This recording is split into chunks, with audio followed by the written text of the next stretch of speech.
Estamos estudiando la primera parte del Catecismo de la Iglesia Católica, la profesión de la fe, la segunda sesión, la profesión de la fe cristiana, capítulo segundo, creo en Jesucristo, Hijo único de Dios, artículo séptimo, desde allí ha de venir a juzgar a vivos y muertos. El día de hoy nos centraremos en el primer apartado.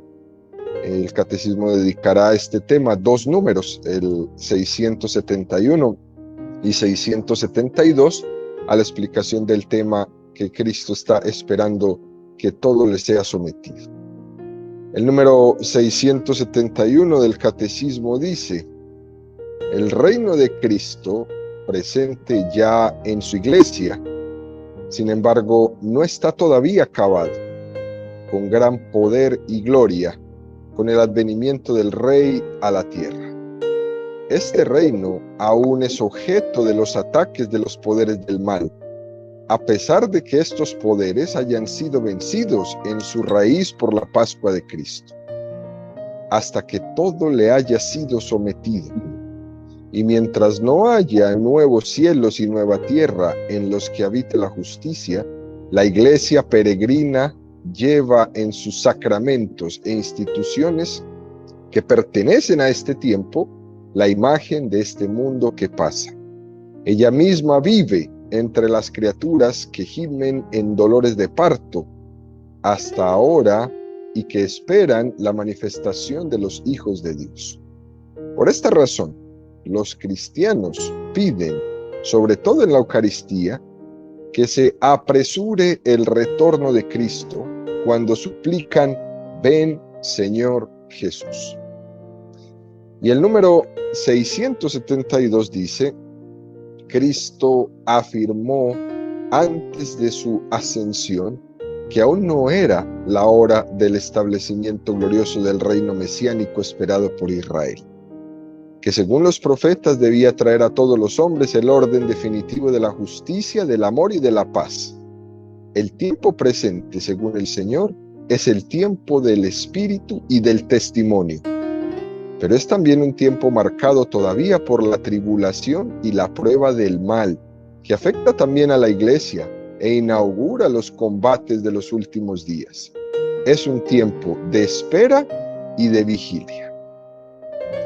Estos dos puntos del Catecismo, queridos amigos, que después de haber hablado de la gloria de Cristo ascendido a los cielos, que reina desde allí, contrasta esas afirmaciones con una conciencia muy clara de que ese reino de Cristo se da en una convivencia entre la gracia y el pecado, ¿no? Entre la victoria de Cristo y el ver cómo en el mundo el mal tiene un influjo muy poderoso. Son estos dos contrastes, ¿no? Pero por eso el Catecismo hace referencia a que no somos ingenuos, que somos conscientes de que la gracia tiene su victoria plenamente consumada en Cristo, pero su reino no se ha establecido plenamente en la tierra. En Cristo tiene este mundo claramente establecido, que es la gloria de Dios.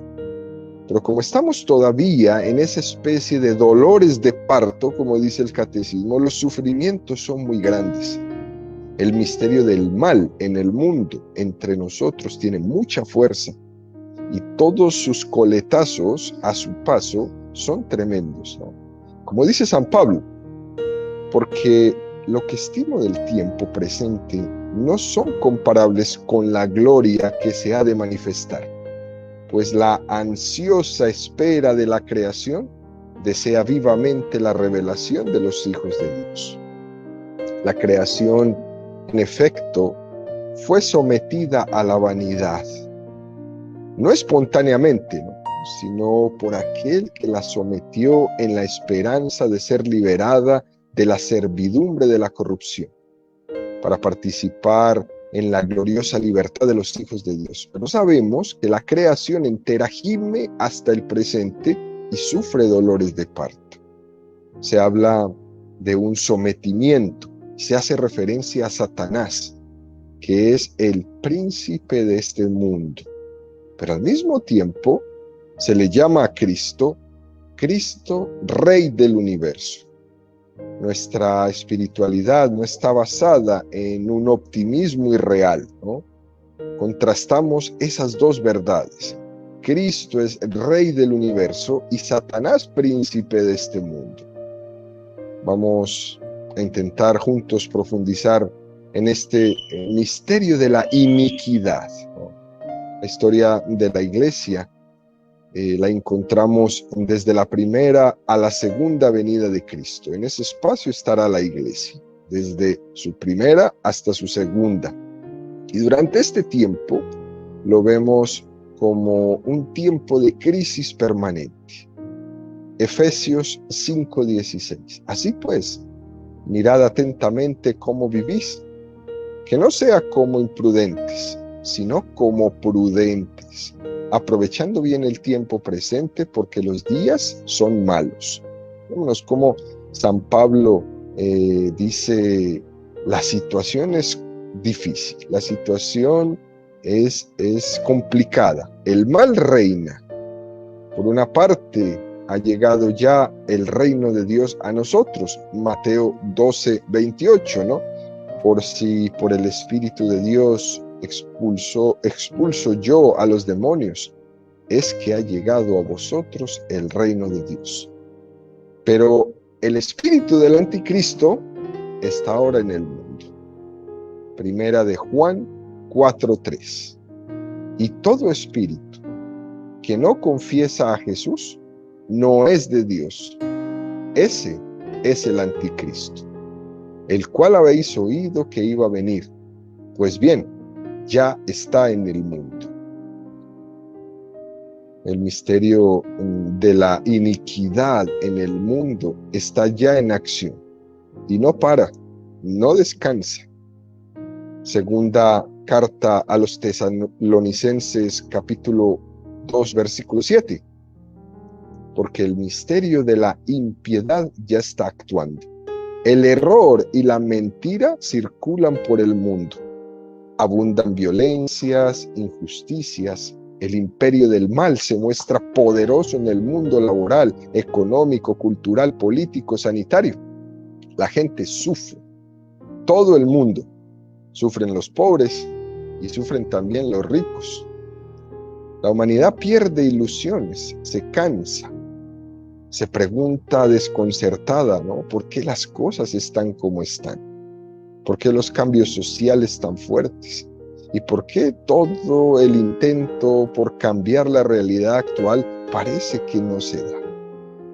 Es verdad que tenemos, queridos amigos, un gran progreso, ¿no? Tenemos un progreso técnico como nunca había existido. Una serie de adelantos humanos como jamás había el hombre soñado.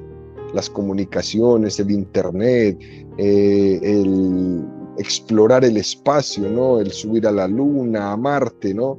Toda esta exploración del universo que está allá arriba. Pero sin embargo, el hombre experimenta una tremenda infelicidad que está establecida en muchos corazones. ¿Por qué tanto mal en el mundo? Este es el contraste de cómo se puede compaginar ese reinado de Cristo al mismo tiempo que el mal campea por todas partes. Incluso podríamos llegar a decir que el mal del mundo llega a hacerse casi invisible, ¿no? Y le conviene. El hombre pasa a su lado y no lo ve. A veces el mal es muy visible, pero otras veces, y esto es más grave aún, es casi invisible. ¿Por qué digo que podría ser incluso más grave? Porque nos acostumbramos al mal. Nos acostumbramos desde niños al mal y casi no consideramos al mal como algo que exista. Pensamos que así son las cosas, ¿no? Siempre ha sido así. Y eso es muy, pero muy grave, porque nos hemos como connaturalizado con el mal. Y muchas personas llaman bien a lo que está mal. que tergiversa todo. Desde la fe, solo el creyente, a la luz de la revelación divina, conoce el mal, pero no se queda horrorizado, no se queda paralizado, espantado, pues lo conoce a la luz de la bondad de Dios. Así podemos llegar a comprender que los males del mundo son como una enorme sombra de un bien inmenso rechazado. Cuando el bien inmenso de Dios es rechazado, cuando el amor no es amado, el alma es como una sombra, ¿no?, de ese bien que ha sido rechazado. El alma no lo descubre y no tiene luz. Tantos males que está padeciendo el mundo son de hecho como una revelación sombría de la bondad de Dios que el hombre ha rechazado porque quiere. Es necesario contemplar en el mal del mundo.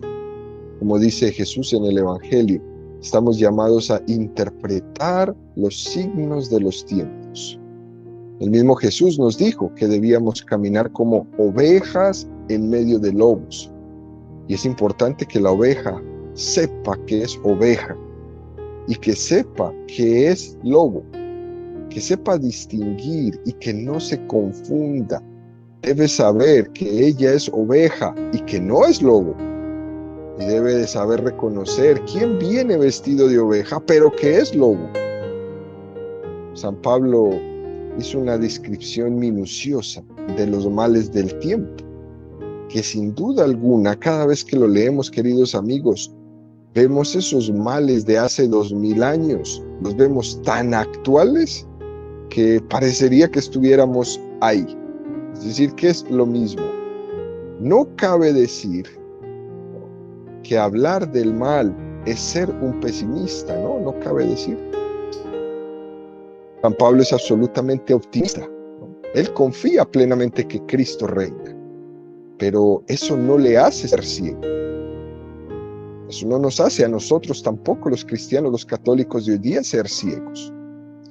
Las consecuencias del mal en el mundo no son para taparse los ojos, pero estas consecuencias del mal en el mundo hacen que los hombres se tapen los ojos y sigan rechazando a Cristo. Vamos a leer unos párrafos de la carta a los Romanos, especialmente Romanos 1:18 hasta Romanos 3:31, donde San Pablo hace una descripción detallada de los males del mundo que se derivan del rechazo de Cristo. En efecto, la cólera de Dios se revela desde el cielo contra toda impiedad e injusticia de los hombres que aprisionan la verdad en la injusticia. Pues lo que de Dios se puede conocer está ya en manifiesto. Dios se lo manifestó. Porque lo invisible de Dios desde la creación del mundo se deja ver a la inteligencia a través de sus obras, su poder eterno y su divinidad, de forma que son inexcusables, porque habiendo conocido a Dios, no le glorificaron como a Dios, ni le dieron gracias. Antes bien, se ofuscaron en sus razonamientos y su insensato corazón se entenebreció. Jactándose de sabios, se volvieron estúpidos y cambiaron la gloria del Dios incorruptible por una representación en forma de hombre corruptible, de aves, de cuadrúpedos, de reptiles. Por eso Dios los entregó a las apetencias de su corazón, hasta una impureza tal que deshonraron entre sí sus cuerpos. A ellos que cambiaron la verdad de Dios por la mentira, y adoraron y sirvieron a la criatura en vez del Creador, que es bendito por los siglos. Amén. Por eso los entregó Dios a sus pasiones infames, pues sus mujeres invirtieron las relaciones naturales por otras contra la naturaleza. Igualmente los hombres, abandonando el uso natural de la mujer, se abrazaron de deseos unos con otros. Y como no tuvieron a bien guardar el verdadero conocimiento de Dios, entregándolos a Dios a su muerte insensata, para que hicieran lo que no conviene. Llenos de toda injusticia, perversidad, codicia, maldad, henchidos de envidia, de homicidio, de contienda, de engaño, de malignidad, chismosos, detractores, enemigos de Dios, ultrajadores, altaneros, fanfarrones, ingenuosos para el mal, rebeldes a sus padres, insensatos, desleales, desamorados, despiadados, los cuales, aunque conocedores del veredicto de Dios, que declara dignos de muerte a los que tales cosas practican, no solamente las practican, sino que las aprueban a aquellos que las cometen. Como vemos, queridos amigos, esta carta es durísima y también es pues un reflejo de nuestro mundo moderno. Llamar al mal, ¿no?, bien. Llamar bien al mal. Son ciegos al mal. No es que sean débiles ante el mal. Más que debilidad, lo que el hombre moderno tiene es casi aprobación del mal. Este es el misterio de que el mal tiene un gran influjo en el mundo. Estos dos números del catecismo que hemos leído al inicio nos llaman a abrir los ojos y a ser conscientes y a ver también en tan grandes males sin que ello, ¿no?, nos haga desesperar. Los cristianos podemos ver y nombrar los males del mundo confiando en Dios, sabiendo que todo ha de concurrir para el bien de los que confían en Dios. Así como lo dice San Pablo en la carta a los Romanos, capítulo 8, 28. Por lo demás, sabemos que en todas las cosas interviene Dios para bien de los que le aman, de aquellos que han sido llamados según su designio. Y a la luz de esta confianza en Dios, los cristianos podemos y debemos ver los males del mundo para mejor salvarnos de ellos y para poder sanar mejor al mundo de sus miserias. Un profeta tiene que ser clarividente a la hora de ver los males del mundo y saber denunciarlos, no para herir a las personas, sino para dejar a la luz la verdad. Pedimos esa luz del Espíritu para tener esa clarividencia y para ver a la luz de la fe el mal de este mundo. Hay que desenmascarar el mal. Cuando no tenemos la luz de la fe para juzgar o discernir el mal de este mundo, se juzga el mal de este mundo comparándolo pues con lo que ha sido otro tiempo, con lo que ha sido el tiempo pasado. Y los hombres hablan del pasado y se disculpan del presente. Pero si es difícil medir el tiempo presente, más difícil es juzgar los tiempos pasados. Y todavía más difícil es comparar unos tiempos con otros. Además, los tiempos pasados ya no nos duelen, porque ya pasaron. Lo dice el libro del Eclesiástico, capítulo 7, versículo 10. Nunca digas: ¿por qué es que los tiempos pasados fueron mejores? Porque nunca preguntarás eso sabiamente. No hay tiempos mejores pasados. Esa tendencia que tenemos a pensar que los tiempos pasados fueron mejores es porque no juzgamos los tiempos a la luz de la fe. Y es un juicio bastante erróneo. De cualquier forma, también puede ocurrir lo contrario, ¿no? Sin una visión de fe, se puede interpretar el mal del mundo y compararlo con lo que podría ser, ¿no?, que es esa otra parte, una visión idealista.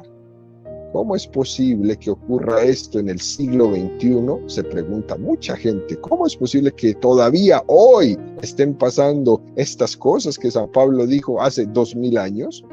¿Cómo es posible que el hombre cometa a estas alturas, a este tiempo, ese tipo de atrocidades? Hay un montón de gente que se pregunta eso también.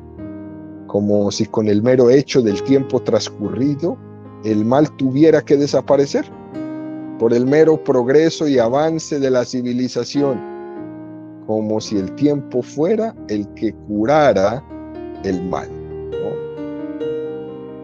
No hay victoria sobre el mal a través del tiempo. eso es algo que es muy ingenuo. Es más, eso es algo que nos ha traído también muchos problemas, porque no los hemos solucionado esperando que el tiempo los sane.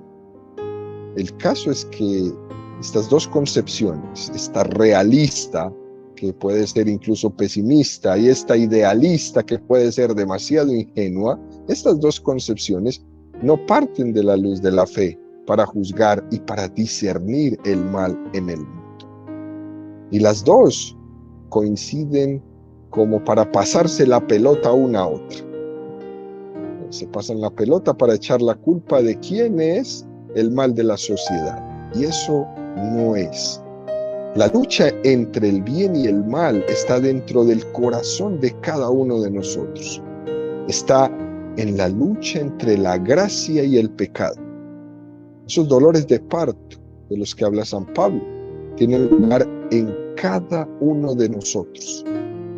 Nosotros, los cristianos, los católicos, debemos partir de una visión muy realista.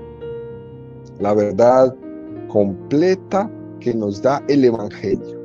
El hombre es pecador. Y por eso, no nos extrañamos de los males del mundo, ni los padecemos con indignación. ¿De qué nos vamos a indignar nosotros hoy día? Sería ingenuo y necio indignarse por el mal en el mundo.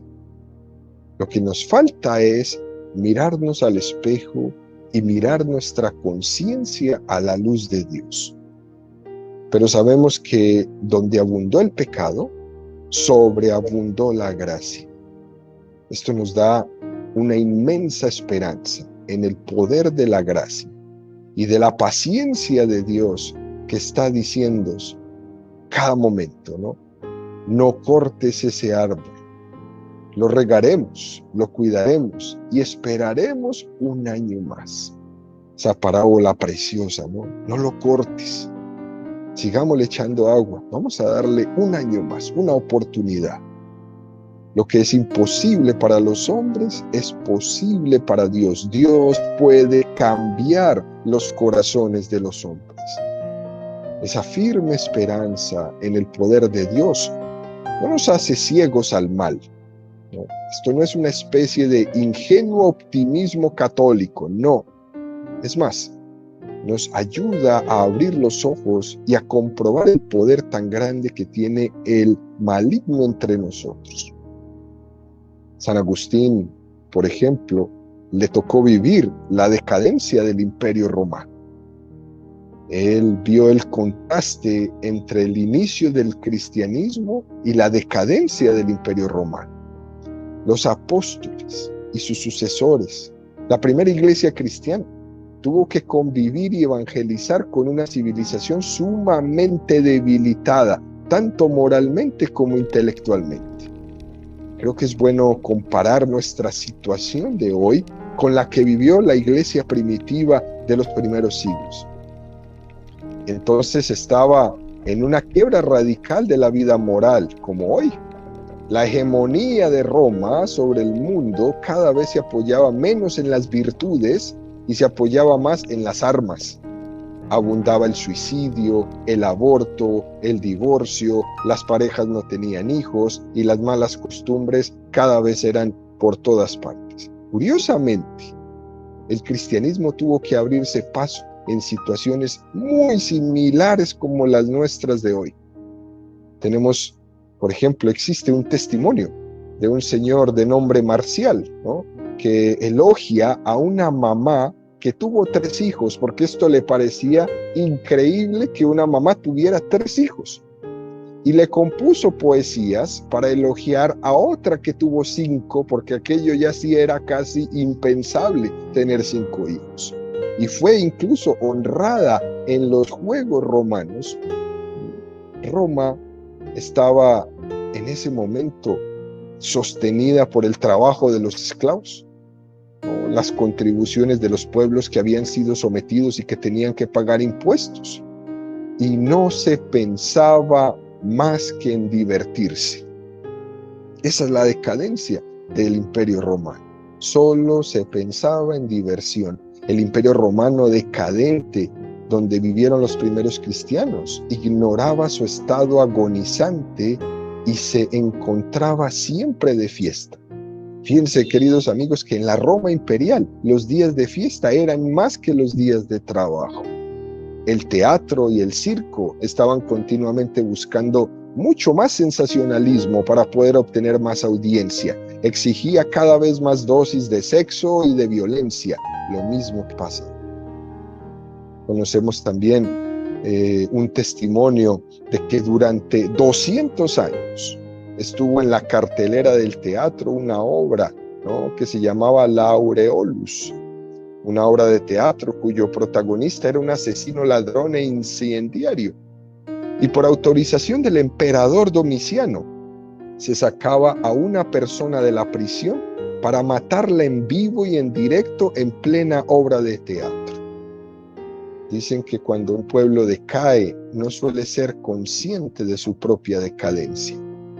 Pero una obra de teatro donde se necesite tal sensacionalismo de matar a una persona en vivo y en directo para que todos se sientan satisfechos, impresionados y cautivar esa audiencia, es una muestra de una decadencia increíble. De hecho, Roma se estaba corrompiendo sin darse cuenta. Ni siquiera cuando vino el saqueo de los visigodos se dieron cuenta de que Roma estaba dormida y embrutecida en su pecado.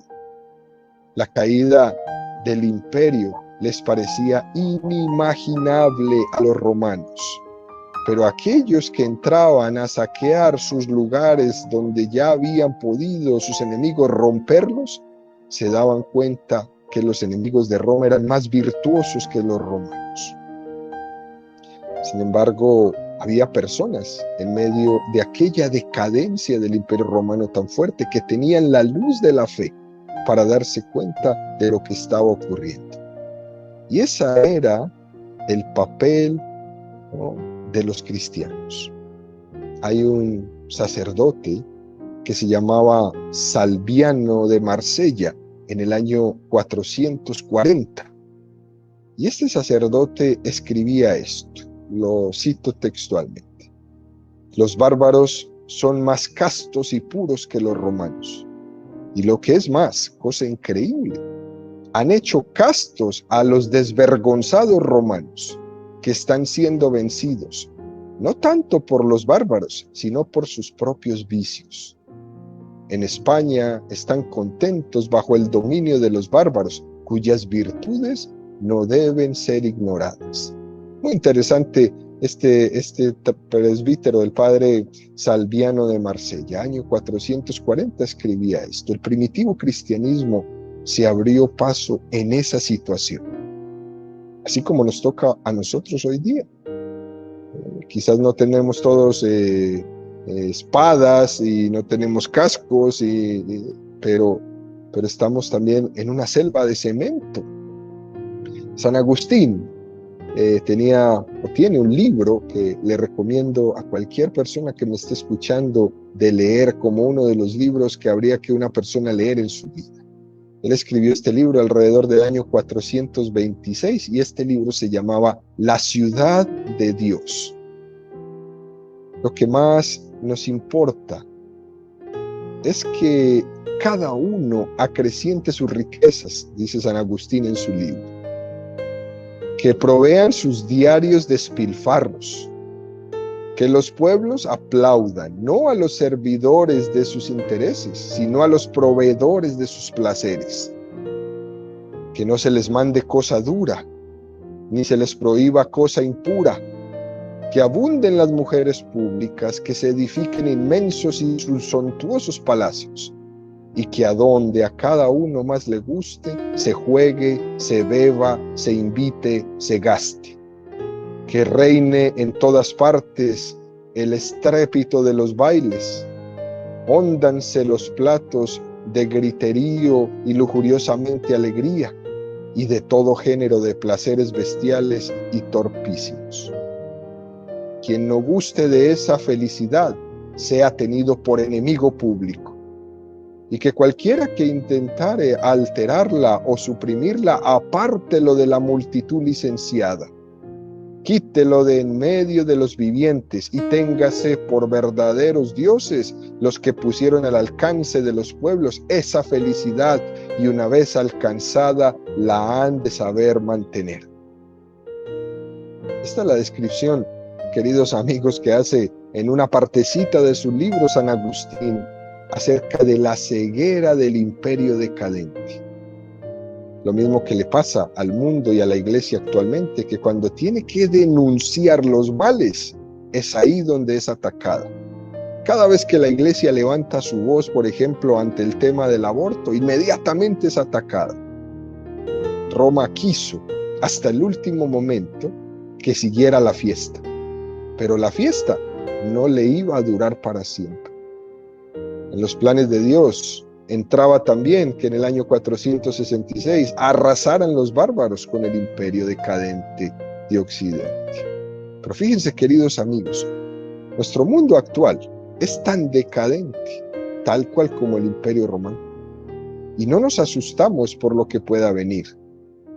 No nos asustamos, tenemos la fe en Dios, pero vemos muchos signos actuales de esa decadencia.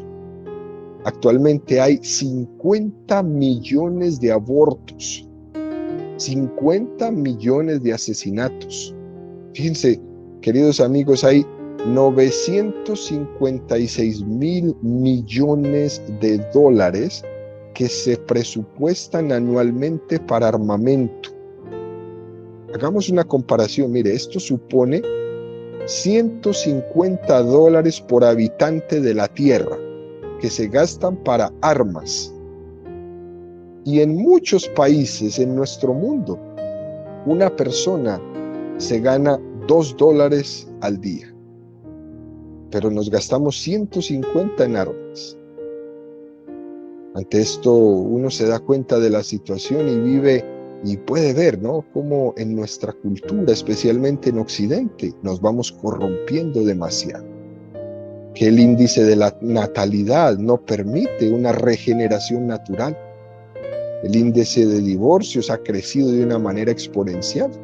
Las mujeres ya no quieren tener hijos, ¿no? Y empiezan a salir un montón de trastornos psíquicos que nunca el hombre había conocido antes. Por ejemplo, uno de ellos que hay veces, pues no es como de todos los días, pero el famoso trastorno alimenticio y un montón de otros trastornos y enfermedades modernas. En todos estos signos vemos la decadencia de una sociedad. Al igual que el Imperio Romano, por una parte, es capaz de compaginar un adelanto técnico muy grande, ¿no?, con que continúe la fiesta, ¿no? Vamos avanzando, pero sigamos en fiesta. Y que poco a poco todos vamos perdiendo la dignidad. Y ese perder de la dignidad le llevó a su caos. Lo fuerte del asunto es que todo esto va de la mano de una quiebra de la inteligencia y un rechazo a la religión. No solo el hombre es débil en sus pasiones, sino que las pretende justificar intelectualmente. No solamente se deja arrastrar por sus pasiones, sino que las disculpa y arma constituciones y arma decretos para disculparlo y justificar intelectualmente sus pasiones. El Papa Pablo VI decía, haciendo una especie de descripción de la debilidad de pensamiento, y decía el Santo Padre, la capacidad especulativa del hombre de nuestro tiempo es rudimentaria y pobre.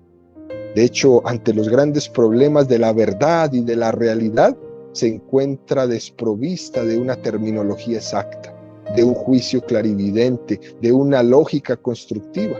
Es una filosofía despojada del sentido común y del arraigo de la profunda sabiduría. Uno de los signos de esta decadencia es el hecho de que el mundo padezca de lo que podemos llamar los pecados de la época. Son aquellos que no se pueden percibir por el contexto cultural en los que se desarrollan. Son hábitos absolutamente rechazables por el momento presente. Como no tienen la luz de la fe, no los percibe como tales. y los llegan a llamar bienes, ¿no? Pecados de época pudieran ser, por ejemplo, en los signos del romanticismo, por problemas de orgullo y de vanidad, dos personas, ¿no?, se batiesen en un duelo a muerte por una supuesta falta al honor que uno había cometido contra el otro. Era socialmente aceptado en el tiempo del romanticismo que dos hombres se pusieran uno enfrente de otro con una pistola y se mataran.